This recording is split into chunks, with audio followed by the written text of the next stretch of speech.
Wanita itu adalah seorang penjual biasa, tapi ia hidup di hotel bintang 5, berpergian dengan helikopter yang dipakainya, baju brand mahal. Saat makan, koki Michelin pribadi menyambutnya, sangat mewah. Ia seperti bintang. Kenapa? Cerita dimulai dari sini. Sebelumnya, Georgia seorang pekerja, menjual alat dapur. Setiap hari dengar bos bicara seperti berkhotbah. Setiap bulan digaji. Walau kehidupannya di bawah, tapi ia tetap bahagia, hanya bisa bermimpi. Hari itu, ia tiba-tiba pingsan. Dokter mengecek, ia dapat sindrom biru. Gampangnya, sejenis kanker. Hidupnya tersisa sekitar 3 minggu. Agar tidak terjadi kesalahan, dokter mengeceknya sekali lagi. Hasilnya sama. Georgia sedih. Salah apa? Melihat daftar keinginan, masih banyak yang belum ia lakukan. Masih ada kota impiannya, ingin makan di restoran, menemukan cinta sejatinya. Lalu, tapi ia 30 tahun lebih hidup. Tidak ada keinginan yang menjadi nyata. Sekarang waktu tidak banyak. Ia putus asa untuk hidup sendiri dengan keras. Esok harinya, ia melakukan satu hal, mengganggu bos. Apa ada masalah? Iya, ada.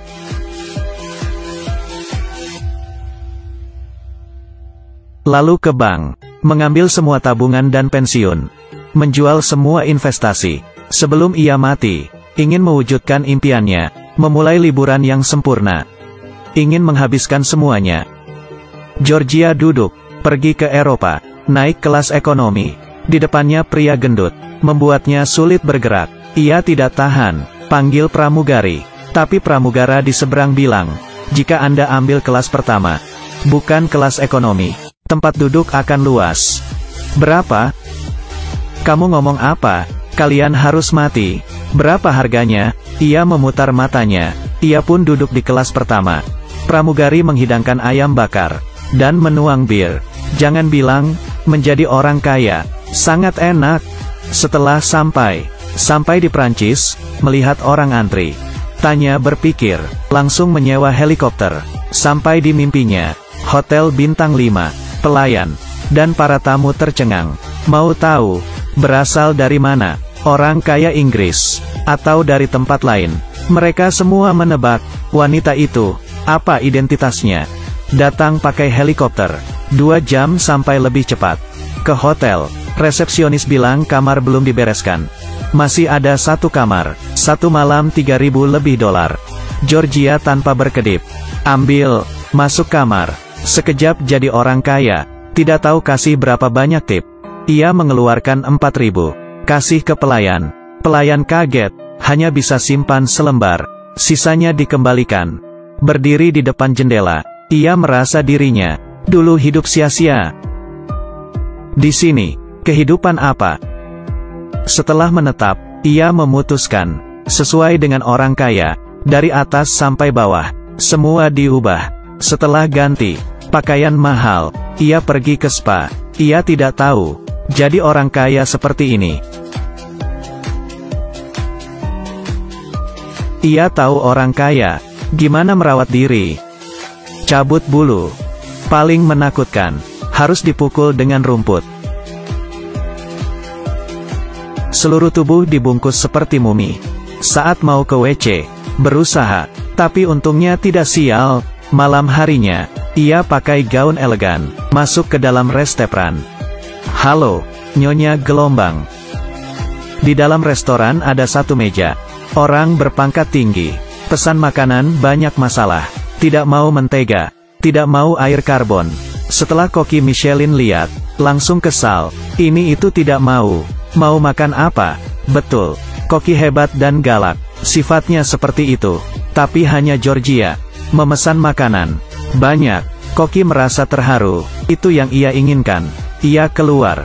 Tanya Georgia. Di restoran mahal, bisa disapa koki hanya orang yang jabatan tinggi. Orang kaya lainnya kaget melihatnya, dan berpikir, wanita itu sebenarnya siapa? Ada yang bilang ia dari keluarga terkaya. Ada yang bilang ia dari keluarga terkenal.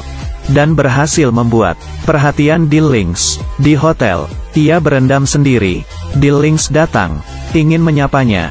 Georgia dengan jujur berkata, ia hanyalah orang biasa, tapi ia dianggap rendah hati, atau tidak nyaman mengungkapnya. Di saat itu, ada orang lewat, dan melihat. Ia yakin, wanita ini tidak biasa. Pengusaha kaya Amerika, pemilik perusahaan besar. Di dalam hotel, orang paling kaya. Ia tersiingi oleh Georgia, mencuri pusat perhatian. Ia curiga, pesaing kirim Georgia, untuk kerjasama dengan Links. Esok harinya, Georgia main ski. Karena baru belajar, ia kehilangan kendali, sulit dikontrol. Makin lama, makin cepat. Turun, melewati orang kaya dengan cepat.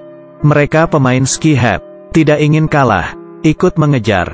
Tapi ia tidak tahu, di hati Georgia sekarang, panik. Kamu tidak akan percaya, putar badan. Saya percaya, saya tidak tahu harus berbuat apa. Peluk saya. Keduanya meluncur ke dalam hutan. Mengandalkan pemula, Georgia melintasi rintangan. Gerakan terakhir paling sulit, berhasil dilaluinya. Tapi orang kaya itu, tidak begitu beruntung. Ia terjatuh, sangat kesal, merasa malu. Ia tidak yakin, memutuskan mencarinya, bermain lebih keras.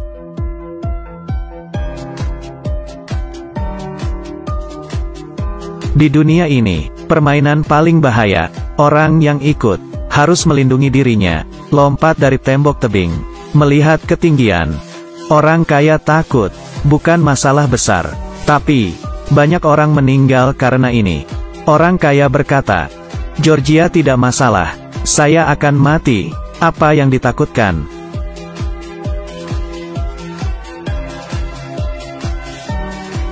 Ia selamat sampai di bawah. Giliran orang kaya, ia tidak berani melompat, dan menyerah.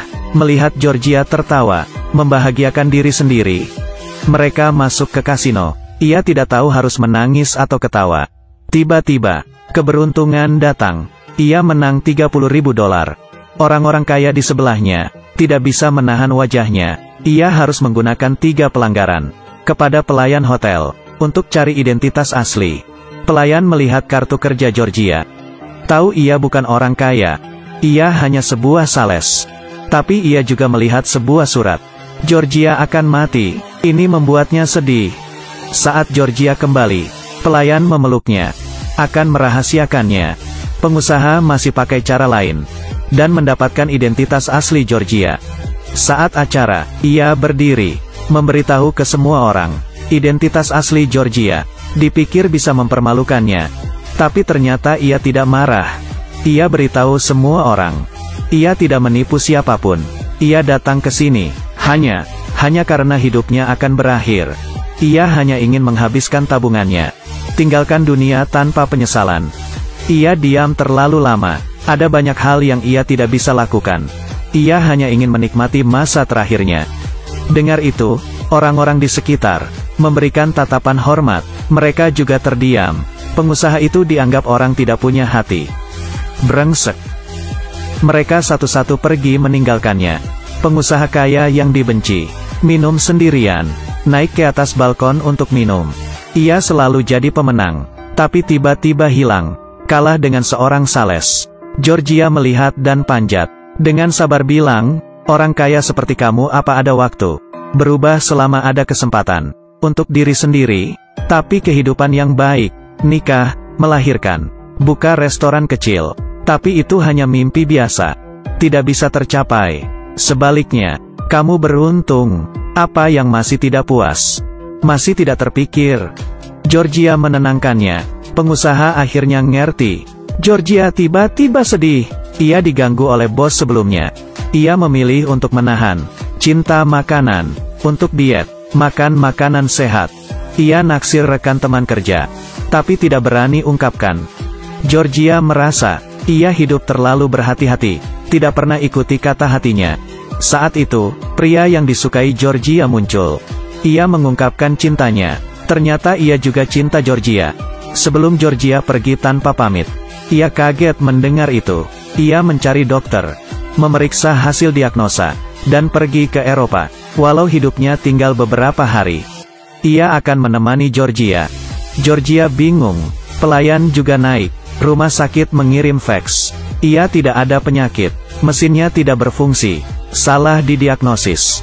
Dengar berita itu, ia senang berpelukan dengan pria yang ia suka. Saat itu, ia memiliki kehidupan lagi. Akhir cerita, ia kembali bersama pacarnya buka restoran. Restorannya ramai. Setelah banyak rintangan, akhirnya ia menjalani kehidupan yang ia inginkan.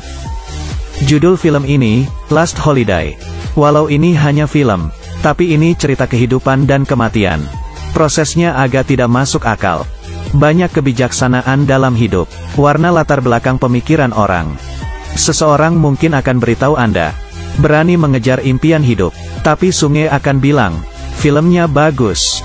Jangan ditiru. Jangan mudah bertemu dengan hal yang paling menyakitkan.